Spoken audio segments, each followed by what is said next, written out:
Bienvenue dans PIB, le podcast immobilier belge animé par moi-même, Florent Collin, le cofondateur du club. Aujourd'hui, on va parler d'une thématique au laser, que ce soit sur l'immobilier ou sur l'état d'esprit pour réussir dans l'immobilier. Très rapidement, je fais ce podcast vraiment pour le plaisir et pour te motiver à investir dans l'immobilier. Je n'y gagne vraiment rien, je ne fais pas de publicité. Donc si tu veux me soutenir, laisse-moi un 5 étoiles sur la plateforme de podcast sur laquelle tu m'écoutes. Ça m'aide vraiment beaucoup. Maintenant, on est parti dans l'épisode. Let's go! Bonjour à toi et bienvenue dans PIB, ici Florent Collin, le cofondateur du club, et on est parti pour un nouvel épisode super intéressant parce qu'en fait la thématique ne vient pas de moi, elle vient d'un de nos auditeurs qui s'appelle Maximilien, donc dédicace à toi Maximilien, je pense que c'est la deuxième fois que tu viens vers moi avec des questions et vraiment, je suis très sincère et j'adore ce genre de choses. Donc n'hésitez pas à me donner vos idées de questions, vos idées de thématiques que vous voulez que j'aborde parce qu'effectivement, peut-être que moi de toute mon expérience, il y a des choses auxquelles je ne pense pas et que vous, peut-être en étant un peu peut-être plus débutant ou j'en sais rien, vous avez des questions que vous voulez que j'aborde et regardez celle de là ici qui va tomber, elle est géniale. Je n'y aurais jamais pensé parce que pour moi c'est une évidence et je vais vous le démontrer. Je vais te le démontrer Maximilien, mais je n'y aurais jamais pensé. Donc n'hésitez pas.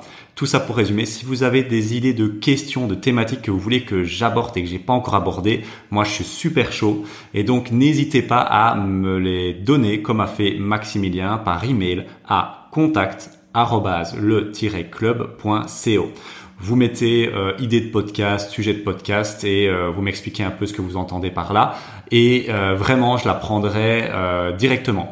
Genre là, Maximilien m'a envoyé ça la semaine dernière. C'est le premier épisode que je tourne depuis.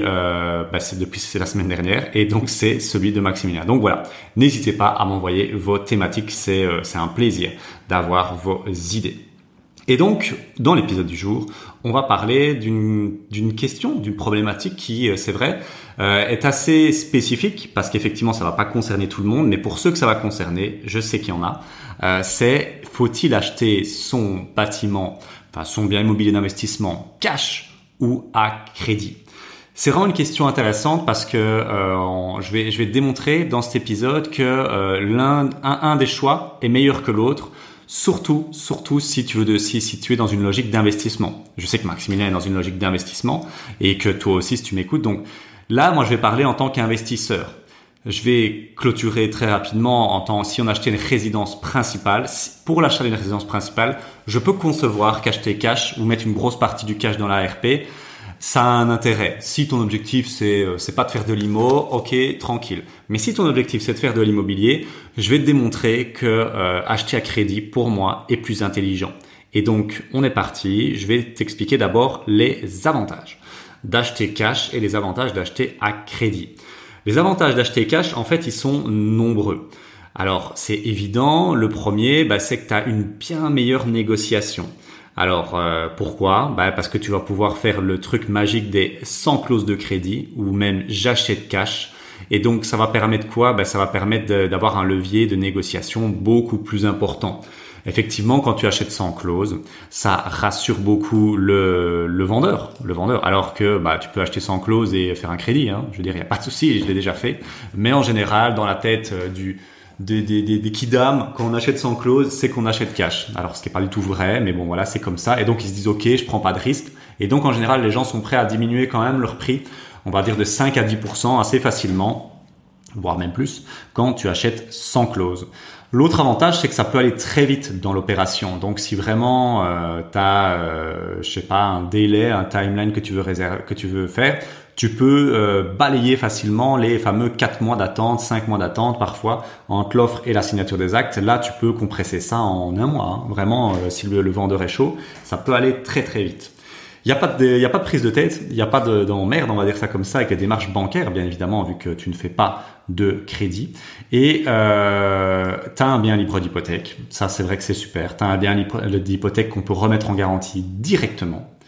Tu n'as pas de crédit, donc ça t'as un cash flow beaucoup plus important, bien évidemment. Là, tu touches l'intégralité des loyers, tu payes juste les charges, eau, électricité, et encore tu peux souvent tu vas les répercuter sur les locataires, donc tu es vraiment à full cash flow. Et voilà, ça c'est cool, mais pour moi le plus gros un argument qui est de poids, je veux dire, si pour acheter cash, c'est si tu as plus de 50 ans, t'as 55, 60, 65 ans. Là, effectivement, acheter cash n'est plus une option, mais même parfois une obligation. Si tu as plus de 55, on va dire ça comme ça devient vraiment très difficile d'obtenir des crédits. Tu vas pouvoir en obtenir un peut-être sur 10 ans, mais qui va vraiment être très très peu rentable. Et parfois même les banques, dans la majorité des cas, ça va être très difficile d'obtenir un crédit. Donc pour moi, c'est l'argument numéro 1 pour acheter cash, c'est quand tu passes un certain âge. Voilà. Moi, je suis d'accord à ce niveau-là. Et puis, tu as les autres avantages que je t'ai dit. Et puis, c'est quoi les avantages d'acheter à crédit? Déjà, l'avantage numéro 1, c'est qu'on met moins de cash. Ça peut paraître bête, mais c'est vraiment ça l'argument numéro 1. Et je vais t'expliquer pourquoi. Pourquoi c'est très important de mettre moins de cash. Et l'argument numéro 2, c'est qu'on va utiliser l'effet de levier, l'effet de levier bancaire. C'est quoi l'effet de levier bancaire? C'est un truc qui est super connu des investisseurs. C'est pour ça que l'immobilier crée et créera toujours le plus de millionnaires dans le monde entier. Tu peux prendre les stats de qui tu veux. Tu prends 10 millionnaires, je peux t'en mettre 10 là dans la salle. Il y en a 9, ça viendra de l'immobilier. Pourquoi? C'est grâce à l'effet de levier. L'effet de levier, ça veut dire quoi? Ça veut dire que pour acheter un bien immobilier, tu ne dois pas mettre 100% de la somme. Sinon, tu achèterais cash. Alors que quand tu achètes une action, tu dois mettre 100% de la somme. Si tu veux 100 000 euros en action Google, faut mettre 100 000 euros. Sauf si tu fais de l'effet de levier, mais c'est encore différent. Mais dans la majorité des cas, c'est le cas. Crypto, même chose. Tu veux acheter 100 000 euros de crypto en Litecoin, en Shiba, en Dashcoin, ou je sais pas ce que tu veux acheter comme shitcoin. Si tu veux 100 000 euros, il faut mettre 100 000 euros. Même chose pour les obligations, même chose pour tout. La seule chose qui est vraiment depuis la nuit des temps qui échappe à cette règle, c'est l'immobilier. C'est-à-dire que en mettant 10 à 20%, voire parfois 0% de la somme, la banque va te financer le reste. La banque, en fait, va faire un effet de levier. Tu mets 10 000 euros et la banque va t'en prêter 90 000. C'est-à-dire qu'elle te finance à 90%. Et ça, c'est un délire. C'est un délire parce qu'en fait, tu as un bâtiment qui vaut 100 000 euros. Alors oui, tu as un crédit bien évidemment, mais tu peux pas faire un crédit pour de la bourse, tu peux pas faire un crédit pour la crypto. Là, tu vas avoir un bâtiment d'une valeur de 100 000 euros à ton nom en mettant à peine 10 000 euros. C'est complètement fou, c'est complètement dingue et c'est ça l'effet de levier. Et cet effet de levier-là, pour moi, c'est la 8e, la 9e, la 10e merveille du monde. C'est comme les intérêts composés, c'est vraiment incroyable dans la création de richesse. Et donc, tu l'as compris, si je suis aussi enthousiaste sur l'effet de levier, qu'est-ce qu'il faut acheter? Est-ce qu'il faut faire acheter cash ou à crédit? C'est à crédit. Et je vais te donner mon avis très transparent, comme toujours très cash, justement, dans ce podcast, puisque, encore une fois, je répète, t'es dans mon salon, on boit une bière et je t'explique ma vision de la vie. Mais c'est pas que ma vision de la vie. C'est la vision de mon associé, c'est la vision de tous les courtiers et investisseurs que je connais. C'est quoi? C'est que le cash est beaucoup plus valorisé par les banques que les mises en garantie. Là, c'est comme ça. Voilà, c'est un fait. La banque préfère du cash qu'une mise en garantie. Donc, les 10 à 20% que la banque va te demander, elle préfère, mais 1 million de fois, que tu les mettes en cash, qu'elle te donne une garantie, que tu leur donnes une garantie. Donc, le cash a beaucoup plus de valeur qu'une mise en garantie et ouvre beaucoup plus de portes, c'est beaucoup plus facile, c'est beaucoup plus simple et on a des meilleures conditions quand on met les 10 à 20% en cash. Alors, faut pas faire que ça, mais je vais étayer mon propos, mais donc on comprend bien évidemment qu'il vaut mieux conserver son cash et en mettre un petit peu sur plusieurs opérations que mettre tout dans une seule. Parce que le cash est valorisé à 100%. 10 000 euros pour la banque, c'est 10 000 euros. Ah oui, bien évidemment. Par contre, 10 000 euros, c'est pas une grosse somme, mais on va dire 100 000 euros. 100 000 euros pour la banque, c'est 100 000 euros. Donc ça, elle les valorise à 100%. Par contre, 100 000 euros en garantie immobilière, en garantie hypothécaire, ça ne vaut pas 100 000 euros pour la banque. Ça vaut entre 60 à 70%. Ça vaut donc 60 à 70 000 euros. Tu comprends l'idée? Donc, si tu achètes un bien en cash et qui vaut 200 000 euros, ou on va rester sur un exemple simple, 100 000 euros. Mais pour la banque, il vaut pas 100 000 euros si tu le remets en garantie. C'est pas comme si tu avais amené 100 000 euros de cash. Pour la banque, il va valoir 60 000 euros. Et c'est déjà extraordinaire. On reste calme, hein. C'est incroyable. Et c'est pour ça qu'on peut enchaîner rapidement et devenir libre financièrement en 5 ans assez logiquement en Belgique. Mais il y a quand même une énorme différence. Là, on perd 40% de la valeur par rapport au cash. Et donc, on comprend vite que en fait, le cash permet d'enchaîner beaucoup plus rapidement et facilement. Et donc, il vaut mieux le split, le séparer sur plusieurs opérations. Et en plus, ça c'est mon avis, mais acheter cash, ça va casser littéralement l'effet de levier bancaire. C'est une des plus belles choses qu'on peut faire dans l'investissement immobilier. C'est pour ça que l'immobilier crée le plus de millionnaires qui existent au monde. 90% des millionnaires, ou je sais plus la stat, 80, sont grâce à l'immobilier. Et en achetant cash, tu vas casser cet effet de levier parce que tu vas mettre 100% de la somme. Pourquoi aller mettre 100%? Je te pose la question, vraiment.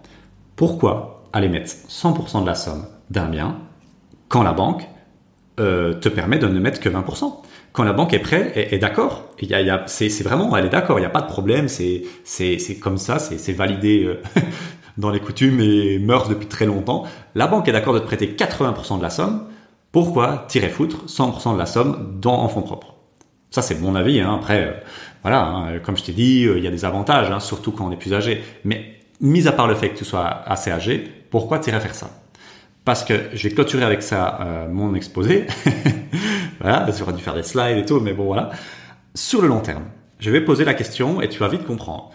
Est-ce qu'il vaut mieux mettre 200 000 euros sur 5 biens immobiliers, donc que tu répartis dans 5 biens immobiliers, donc on va dire ça représente à peu près 40 000 euros, 40-45 000 euros par bien immobilier, ce qui est déjà des chouettes achats, hein. On est déjà sur des belles sommes, hein. Là on est, il y a moyen déjà de faire des trucs assez sympas.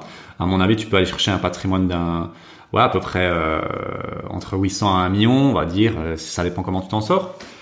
Est-ce qu'il vaut mieux mettre 200 000 euros sur 5 biens et avoir un patrimoine d'1 million, ou est-ce qu'il vaut mieux mettre 200 000 euros sur un seul bien et avoir un patrimoine de 200 000 euros? Je te laisse 5 secondes pour réfléchir et tu me dis la réponse là. A priori, c'est assez évident, mais voilà, c'est la réalité des faits, hein. C'est la réalité des faits. Parce qu'avec 200 000 euros sur un seul bien, imaginons que tu prennes la décision de mettre 200 000 euros sur un seul bien, tu vas pouvoir acheter potentiellement, grâce à la mise en garantie hypothécaire, 1, voire 2 biens immobiliers, ça paraît réaliste. Ça veut dire que au bout du compte, tu vas te retrouver avec 3 biens immobiliers. C'est bien. Mais tu l'auras compris que si tu mets 200 000 euros, donc entre 40 à 50 000 euros, on va dire, allez, hop, pour faire à la louche, sur 5 biens immobiliers, et que tu as un patrimoine d'1 million immobilier, déjà tu as 5 biens immobiliers. Mais surtout, tu te doutes bien qu'avec toutes les plus-values que tu vas faire sur les 5 opérations, je peux te dire que tu vas pouvoir mettre en garantie aussi, bien évidemment. Et donc tu vas pouvoir acheter un 6e assez facilement, un 7e, un 8e, peut-être un 9e ou un 10e si tu as vraiment fait bien les choses, mais on va s'arrêter à 8, ça paraît très réaliste comme hypothèse. Et donc, au fond du compte, avec une meilleure gestion de ton cash, à la fin de l'équation, il y en a un qui se retrouve avec 8 biens immobiliers, valorisés à peu près à 1,5 million, on va dire, hein, je vais à la louche, mais 1,5 million. Et l'autre qui a mis 200 000 euros dans un seul bien, il va se retrouver avec à peu près 500 000 euros, 3 biens à peu près évalués à 500 000 euros. Donc, je pense que la question est très vite répondue. Il n'y a pas vraiment à réfléchir longtemps. Mon avis, celui de plein d'autres investisseurs d'expérience, celui de tous les courtiers, c'est quoi? Tu l'auras compris, c'est d'utiliser l'effet de levier, une des plus belles choses qui existent dans l'immobilier. Et donc de séparer ton cash. Voilà, ça c'est clair. Nous, on a des clients, on accompagne, tu le sais, avec le Club Elite, des clients. Il y a quand même pas mal de clients qui ont beaucoup d'argent. On parle de plus de 100 000 euros. Et bien évidemment, ces gens-là, on leur dit pas ne mettez tout dans un seul deal. C'est ce que eux parfois pensent faire, mais on leur dit non, ne fais pas ça. avec ce que tu as, tu peux acheter un bien, deux biens, trois biens immobiliers, peut-être en 12, 13, 14 mois. Pourquoi tu irais tout mettre dans un seul bien immobilier, tu vois? Donc voilà, c'est ça un peu que je voulais t'expliquer. J'espère que ça t'a convaincu. En tout cas, c'est obligé. Normalement, si t'es investisseur, t'as compris que il vaut mieux avoir 1,5 million que 500 000. Sauf si tu veux acheter une résidence principale, c'est encore différent. Mais vraiment, si t'es investisseur et que t'as du cash, déjà, fais-toi accompagner. Et de préférence, prends le Club Elite. On est quand même les number one, je pense, en Belgique. Voilà, ça vaut ce que ça vaut. C'est moi qui le dis, bien évidemment, vu que je suis le fondateur. Mais c'est ce que je pense. Et surtout, utilise intelligemment ton cash. Ne va pas tout mettre dans une seule opération. Je vois pas l'intérêt. En fait, je ne vois pas l'intérêt de faire ça. Je préfère le disperser sur 3, 4, 5 opérations différentes qui vont au final te donner 4 à 5 fois plus de patrimoine pour la même somme d'argent. Voilà, donc merci à toi Maximilien pour cette question. C'était un plaisir d'y répondre parce que c'est pas la première fois qu'on me la demande. J'espère que ça t'a convaincu et n'hésitez pas à me reposer des questions si vous voulez que je traite des sujets comme je l'ai fait ici. C'est avec plaisir que je fais ça. Voilà, c'est tout pour moi. On se retrouve dans le prochain épisode. Ciao, ciao. Merci d'avoir écouté cet épisode et pour te remercier pour ta fidélité et parce que tu es vraiment motivé à investir dans l'immobilier, je t'invite à un IMOTour. Un IMOTour, c'est un atelier immobilier en présentiel, donc on va pouvoir se voir et je sais que ça, en général, les gens y kiffent. Pour te remercier de ta fidélité, petite réduction podcast, on va l'appeler comme ça. Au lieu de 30 €, c'est 7 € la place et l'atelier IMOTour, tu verras, tu cliques sur le lien en description, tu verras la thématique, tu verras l'endroit, tu verras l'horaire, mais vraiment, c'est une pépite au niveau immobilier. C'est vraiment un moment hors du temps pour pouvoir parler à des investisseurs et pour pouvoir poser toutes tes questions. Voilà, j'espère qu'on se voit bientôt dans un IMOTour. Sinon, à très bientôt pour un prochain épisode de podcast. Ciao, ciao.